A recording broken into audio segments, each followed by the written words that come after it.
Hi friends, welcome to GK studies circle. ಇವತ್ತು ಕೆಲವು interesting ಪ್ರಶ್ನೆಗಳನ್ನ ನೋಡೋಣ ಬನ್ನಿ. ಇದರಲ್ಲಿ ಎಷ್ಟು ಪ್ರಶ್ನೆಗೆ ಕರೆಕ್ಟ್ ಆಗಿ ಆನ್ಸರ್ ಮಾಡಿದ್ದಾರೆ ಅಂತೇಳಿ ಕಮೆಂಟ್ ಮುಖಾಂತರ ತಿಳಿಸಿ.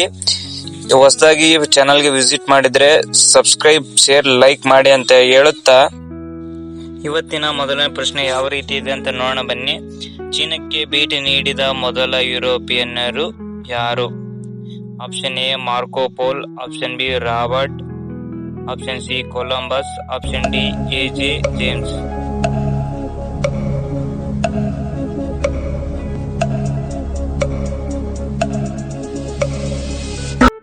ಈ ಕ್ವಶನ್ಗೆ ಸರಿಯಾದ ಆನ್ಸರ್ ಬಂದ್ಬಿಟ್ಟು ಆಪ್ಷನ್ ಎ ಮಾರ್ಕೋ ಪೋಲ್, ಚೀನಾಕ್ಕೆ ಭೇಟಿ ನೀಡಿದ ಮೊದಲು ಯುರೋಪಿಯನ್ನರು.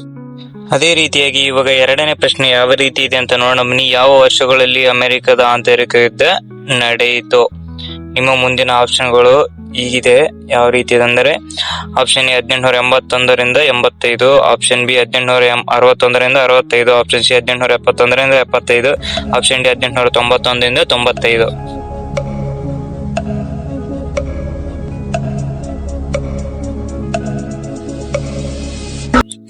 ಈ ಕ್ವಶನ್ಗೆ ಸರಿಯಾದ ಆನ್ಸರ್ ಬಂದ್ಬಿಟ್ಟು ಆಪ್ಷನ್ ಬಿ 1861ರಿಂದ 65ವರೆಗೆ ನಡೆಯಿತು.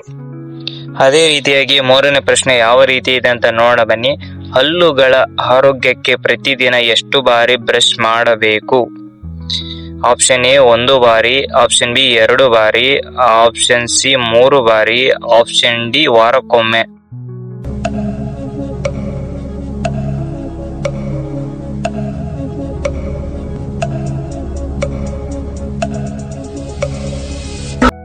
ಈ ಕ್ವಶನ್ಗೆ ಸರಿಯಾದ ಆನ್ಸರ್ ಬಂದ್ಬಿಟ್ಟು ಆಪ್ಷನ್ ಬಿ 2 ಬಾರಿ ಹಲ್ಲುಗಳನ್ನು ಬ್ರಷ್ ಮಾಡಬೇಕು.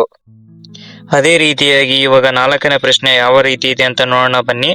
ಯಾಂತ್ರಿಕ ಶಕ್ತಿಯನ್ನು ವಿದ್ಯುತ್ ಶಕ್ತಿಯನ್ನಾಗಿ ಬದಲಾಯಿಸುವ ಸಾಧನ ಯಾವುದು? Option A motor, option B dynamo, option C ರೆಡಾಲ್, ಆಪ್ಷನ್ ಡಿ ಸೋನಾಲ್.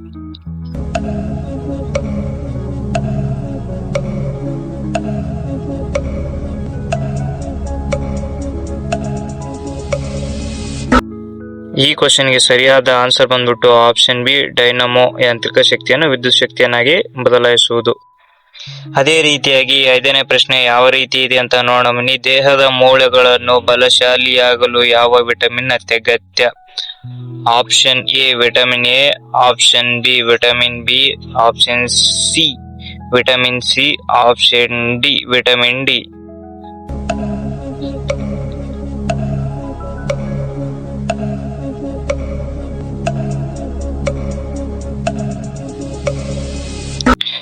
ಈ ಕ್ವಶನ್ಗೆ ಸರಿಯಾದ ಆನ್ಸರ್ ಬಂದ್ಬಿಟ್ಟು ಆಪ್ಷನ್ ಡಿ ವಿಟಮಿನ್ ಡಿ.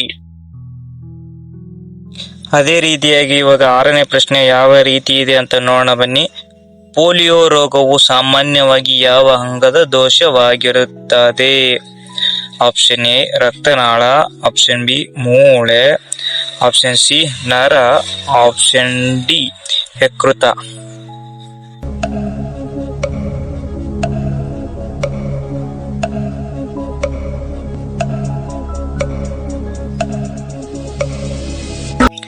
ಈ ಕ್ವಶನ್ಗೆ ಸರಿಯಾದ ಆನ್ಸರ್ ಬಂದ್ಬಿಟ್ಟು ಆಪ್ಷನ್ ಎ ರಕ್ತನಾಳ. ಪೋಲಿಯೋ ರೋಗವು ಸಾಮಾನ್ಯವಾಗಿ ಯಾವ ಅಂಗದಲ್ಲಿ ಕಂಡುಬರುತ್ತದೆ? ರಕ್ತನಾಳದಲ್ಲಿ. ಅದೇ ರೀತಿಯಾಗಿ ಏಳನೇ ಪ್ರಶ್ನೆ ಯಾವ ರೀತಿ ಇದೆ ಅಂತ ನೋಡೋಣ ಬನ್ನಿ. ಮೂಲ ಬಿಂದುವಿನ ನಿರ್ದೇಶಾಂಕಗಳು ಯಾವುವು? ಆಪ್ಷನ್ ಎ ಬಂದ್ಬಿಟ್ಟು 1 1, ಆಪ್ಷನ್ ಬಿ ಬಂದ್ಬಿಟ್ಟು 0 0, ಆಪ್ಷನ್ ಸಿ ಬಂದ್ಬಿಟ್ಟು 0 1, ಆಪ್ಷನ್ ಡಿ ಬಂದ್ಬಿಟ್ಟು 1 0.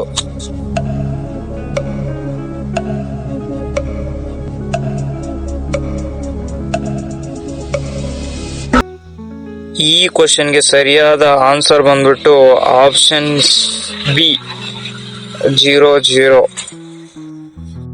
ಅದೇ ರೀತಿಯಾಗಿ ಎಂಟನೇ ಪ್ರಶ್ನೆ ಯಾವ ರೀತಿ ಇದೆ ಅಂತ ನೋಡೋಣ ಬನ್ನಿ. ಭಾರತದ ದಕ್ಷಿಣದ ತುದಿಯನ್ನು ಏನೆಂದು ಕರೆಯುತ್ತಾರೆ? Option A Kanyakumari, option B Indira point, option C Goa, option D Lakshadweep.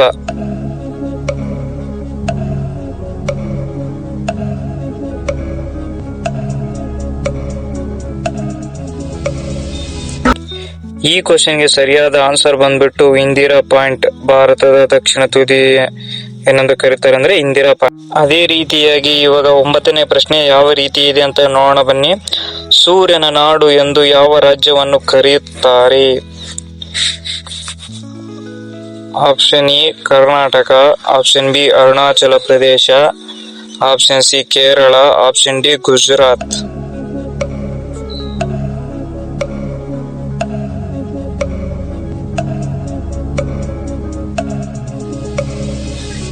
ಈ ಕ್ವಶನ್ಗೆ ಸರಿಯಾದ ಆನ್ಸರ್ ಬಂದ್ಬಿಟ್ಟು ಆಪ್ಷನ್ ಬಿ ಅರುಣಾಚಲ ಪ್ರದೇಶ್ ಸೂರ್ಯನ ನಾಡೆಂದು ಕರೆಯುತ್ತಾರೆ. ಅದೇ ರೀತಿಯಾಗಿ 10ನೇ ಪ್ರಶ್ನೆ ಯಾವ ರೀತಿ ಇದೆ ಅಂತ ನೋಡೋಣ ಬನ್ನಿ. ಕರ್ನಾಟಕದ ಅತಿ ಉದ್ದದ ನದಿ ಯಾವುದು? Option A Kaveri, option B Krishna, option C Sharavathi, option D Tungabhadra.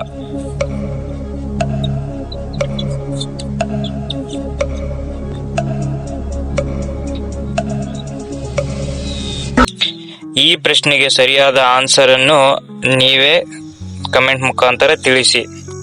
ಈ 10 ಪ್ರಶ್ನೆಗಳಲ್ಲಿ ನೀವು ಎಷ್ಟು ಪ್ರಶ್ನೆಗೆ ಉತ್ತರಿಸಿದ್ರಿ ಅಂತೇಳಿ ಕಮೆಂಟ್ ಮುಖಾಂತರ ತಿಳಿಸಿ. ಅದೇ ರೀತಿಯಾಗಿ ಹಳೆ ವಿಡಿಯೋ ನೋಡಿದ್ದಿಲ್ಲ ಅಂದರೆ ಪ್ಲೇಲಿಸ್ಟ್ ಅಲ್ಲಿ ಐತೆ, ಹೋಗಿ ನೋಡಿ.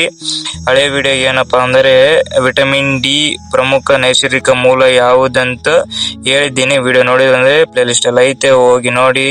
Thank you for watching friends.